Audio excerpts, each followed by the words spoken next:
রাধে রাধে সবাইকে। তোমরা সবাই কেমন আছো? আশা করছি ভালো আছো, আর আমিও ভালো আছি। মনাজ ব্লগের একটা নতুন ভিডিওতে তোমাদের অনেক অনেক স্বাগত।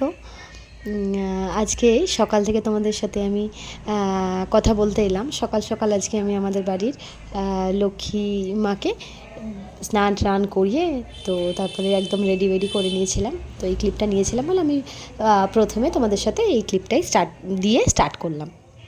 এটা হচ্ছে গিয়ে বৃহস্পতিবারের ক্লিপিং। তো কিন্তু আমি তোমাদের সাথে যে ভিডিওটা শেয়ার করছি সেটা কিন্তু অ্যাকচুয়ালি শুক্রবারে। বৃহস্পতিবারে একটুখানি ক্লিপ আমি নিয়েছিলাম, তারপরে আর অন্য কাজের জন্য আমি সেই ক্লিপটা নিইনি। এরপরে আসছি সকালবেলায় শুক্রবার। এই যে সকাল সকাল স্নান টান করে আসার পরে দিয়ে আমাকে একটা ছোট্ট খুব সুন্দর একটা গিফট দিল, যেটার কারণে আমার মনটা খুব খুশি হয়েছিল, জানো তো। আমি হঠাৎ করেই দেখে আমি খুবই খুশি হয়েছিলাম। থ্যাংক ইউ দিয়া ওয়ান্স এগেন। এবার আসি রাতের বেলায়।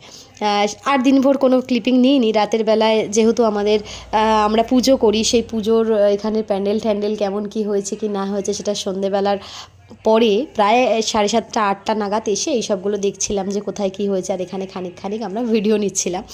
তো সেখানে ভিডিও নেওয়া হয়ে যাওয়ার পরে কিছু টুকিটাকি কাজ ছিল, সেগুলো করার পরে এখন প্রায় বাজে হচ্ছে গিয়ে 11টা 11:30। খাওয়া দাওয়া হয়ে যাওয়ার পরে আমরা সব আবার চেঞ্জ করে নিয়ে আমরা কিন্তু এবার রওনা হলাম আমাদের দুর্গা মাকে আনতে, দুর্গা কার্তিককে আনতে যাওয়ার জন্য আমরা রেডি হয়ে গেছিলাম। এই যে বেরিয়েই দেখছি আমাদের ওখানটার মণ্ডপটা তো খালি, কিন্তু এখানে তো মহাদেব উঠে একদম তার তার দুর্গার জন্য সে একদম সাজসজ্জা তার চলছে, সে এখানে তার অপেক্ষা করছে। সব পুরুষ মানুষরাই হয়তো অপেক্ষা করে, তো দেখে ভালোই লাগছিল। তারপরে সব এই যে এই বাজনা ঠাজনা নিয়ে আমরা সবাই হাঁটি পায়ে এগোলাম আমাদের মূর্তি আনতে। এটা হচ্ছে মাঝের সড়ক দিয়ে আমরা ঢুকছিলাম, MSS ক্লাবের সামনে দিয়ে যখন আমরা যাচ্ছিলাম সেখানকার ভিডিও। তো আমরা অনেকেই একসাথে ছিলাম। তো এই যে এখানের পুজোটাও বেশ ভালো হয়েছিল, অনেক বছর পর এখানের পুজো ভালো হয়েছে। এবার আমরা চলে এসেছিলাম কিন্তু একদম নারায়ণতলায়। ওখানে খানিকটুকু তখনও মূর্তি এসে পৌঁছায়নি বলে ওই জন্য আমি আর মূর্তি তোমাদের দেখাতে পারিনি। নারায়ণতলা থেকে পার করে এবার আমরা চলে এসেছিলাম, কিন্তু এবার আমাদের মাকে রেডি করবার পালা। এখানে সব ঠাকুরই ইনকমপ্লিট, তাদেরকে ফিনিশিংয়ের যাবতীয় কাজ করে নিয়ে তাদেরকে কিন্তু ডেলিভারি আজকেই দেওয়া হবে। এবার আমরা চলে এসেছিলাম বলে আমাদের দুর্গা মাকেও ধরে নিয়েছিল তারা। এবার তারা যাবতীয় ফিনিশিং যেগুলো দেওয়ার ছিল সেগুলো দিচ্ছিল।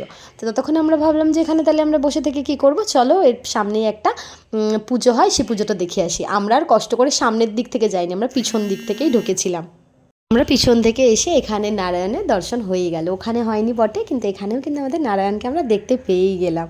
তো তারপরে এই প্যান্ডেলটা খুব সুন্দর হয়েছিল।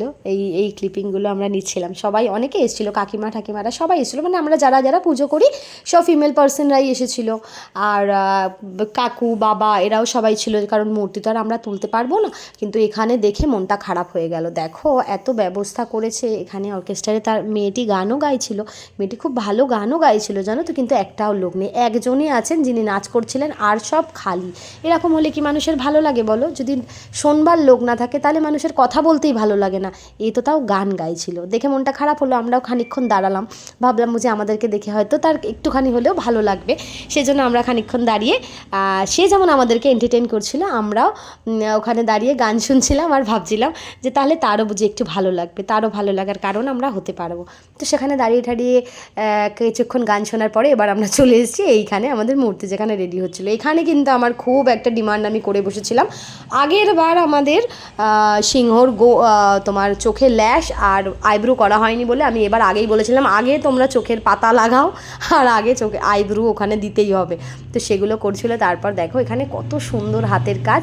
এরা সব এই যে বজরংবলীর এই মূর্তিটাকেও তখন হিট দিয়ে তখন গরম করছিল। তো তারপর দেখতে সময় খানিকক্ষণ কেটে যাওয়ার পরে আমাদের মা একদম রেডি। এরপরে যা তৈরি করা সেগুলো তো তার পরের দিন আমি গিয়ে করব।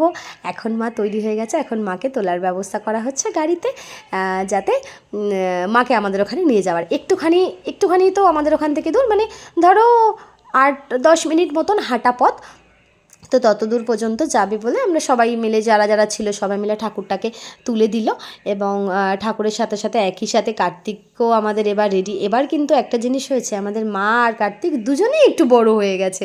অন্যবার ঠাকুরটা আর একটু ছোটো মতন হয়, কিন্তু এইবারের মূর্তি কিন্তু আমাদের একটু বড়ই হয়েছে। দেখো দাঁড়িয়ে রয়েছে তো বাবা, সেখানেই বুঝতে পারবে। তাহলে আগের যদি কোনো ফটো থাকে সেটাতেও দেখলে বুঝতে পারবে যে ঠাকুর কিন্তু আগে একটু ছোট হতো। তো ঠাকুরকে তুলে নেওয়ার পরে এবার আমরা চলে হয়ে আসছি একে একে গুটি গুটি পায়ে বাড়িতে। তখনও বাজনা টাজনা যাচ্ছিলো, কিন্তু ঠাকুরটা একটু আগেই আগেই চলে যাচ্ছিলো বলে আমরা এখানে একটু আস্তে আস্তে আস্তে আস্তে করে আসছিলাম। আমরা আসার সময় একটু ঘোড়া পথে এসেছি, মানে আমরা হংসেশ্বরী রোড হয়ে ঘুরে এসেছি, আমরা আর মহাদেবের সামনে দিয়ে আসিনি।